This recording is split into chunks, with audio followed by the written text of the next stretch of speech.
Hello everyone, welcome back to my channel. આજે આપણે ધોરણ 11 અંગ્રેજી વિષયમાં વાર્ષિક પરીક્ષાની પેપર સ્ટાઇલ વિશે વાત કરીશું. તો શરૂ કરીએ આજનો વિડીયો. વિદ્યાર્થી મિત્રો, ધોરણ 11 નું અંગ્રેજી વિષયનું પેપર વિજ્ઞાન પ્રવાહ તેમજ સામાન્ય પ્રવાહ માટે એક સરખું જ રહેશે. આ પેપર 80 માર્ક્સનું અને સમયગાળો 3 કલાકનો રહેશે. Section A, write whether the sentences are true or false.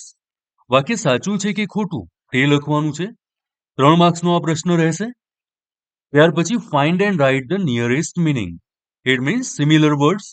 અહીંયા આપેલા શબ્દોમાં માટે યોગ્ય સિમિલર વર્ડ આપેલા ઓપ્શનમાંથી સિલેક્ટ કરવાનું છે. એના માટે મળશે 3 માર્ક્સ. ત્યાર પછી વિદ્યાર્થી મિત્રો, આ question number 7, 8 and 9 functional grammar ઉપર આધારિત છે.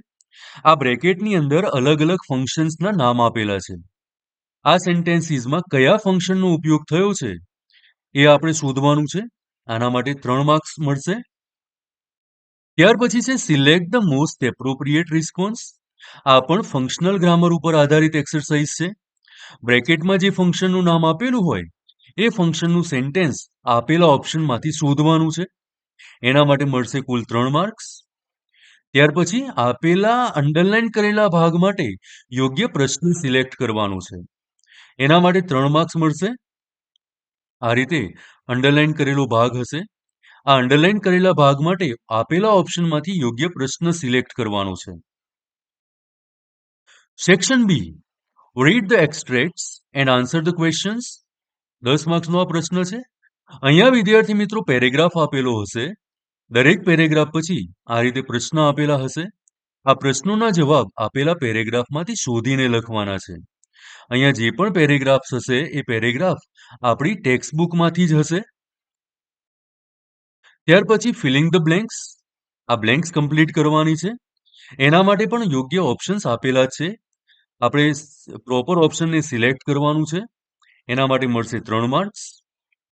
Section C, read the following passage and answer the question. Paragraph વાંચવાનો છે. આ પેરેગ્રાફ પછી ક્વેશ્ચન્સ આપેલા હશે. આ ક્વેશ્ચન્સના આન્સર પેરેગ્રાફમાંથી શોધવાના છે. કુલ ગુણ 4 રહેશે. ત્યાર પછી છે સમરી રાઇટિંગ. આ પેરેગ્રાફનું સમરી રાઇટિંગ કરવાનું છે. યોગ્ય ટાઇટલ પણ આપવાનું છે. આ પ્રશ્ન 4 માર્ક્સનો રહેશે. Read the news clipping and answer the questions. આ રીતે કોઈ ન્યૂઝ ક્લિપિંગ આપેલી હશે.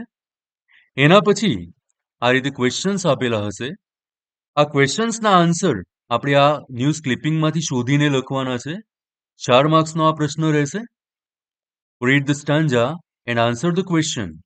વિદ્યાર્થી મિત્રો, આપણી ટેક્સ્ટબુકમાં જે પોએમ્સ છે એ પોએમ્સમાંથી કોઈ એક પોએમના સ્ટાન્જા આપેલો હશે. 4 માર્કનો આ પ્રશ્ન રહેશે. સ્ટાન્જા પછી આ રીતે 4 પ્રશ્નો હશે. એ પ્રશ્નોના જવાબ સ્ટાન્જામાંથી શોધીને લખવાના છે. Section D, do as directed. Do as ડાયરેક્ટેડની અંદર એક્ટિવ પેસિવ પૂછાય છે. ચેન્જ ધ ટેન્સ પૂછાય છે. કેટલીક વાર એકવચન બહુવચન, તો પછી કેટલીક વાર ચેન્જ ધ જેન્ડર પણ પૂછાય છે. કુલ ગુણ 4 રહેશે.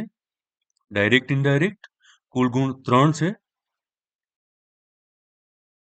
Complete the sentences choosing correct option. વિદ્યાર્થી મિત્રો, આ એક્સરસાઇઝ પણ ફંક્શનલ ગ્રામર ઉપર આધારિત છે. બ્રેકેટમાં કોઈ ફંક્શનનું નામ આપેલું હશે. એ ફંક્શનના નામને ધ્યાનમાં રાખીને યોગ્ય ઓપ્શન સિલેક્ટ કરવાનું છે. 3 માર્ક્સનો આ પ્રશ્ન રહેશે.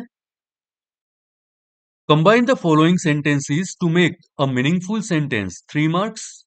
અહીંયા આવી રીતે 3-4 સેન્ટેન્સીસ આપેલા હશે. આને આપણે કમ્બાઇન કરવાના છે. એક મીનિંગફુલ સેન્ટેન્સ બનાવવાનું છે. એના માટે મળશે આપણને 3 માર્ક્સ. ત્યાર પછી બ્લેન્ક્સ છે. દરેક બ્લેન્ક પછી 3 ઓપ્શન આપેલા હશે. યોગ્ય ઓપ્શન સિલેક્ટ કરવાનું છે. 3 માર્ક્સનો આ પ્રશ્ન રહેશે.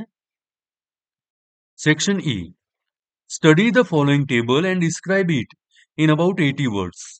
અહીંયા જે પણ ડેટા છે એને આપણે 80 વર્ડ્સની અંદર ડિસ્ક્રાઇબ કરવાનું છે. 4 માર્ક્સ. એસે રાઇટિંગ, નિબંધ લેખન. 3 નિબંધ આપ્યા હશે. કોઈ એક નિબંધ લખવાનો છે. 6 માર્ક્સ. ત્યાર પછી વિદ્યાર્થી મિત્રો સ્પીચ રાઇટિંગ છે. સ્પીચ રાઇટિંગના અથવામાં આપણને એપ્લિકેશન આવશે.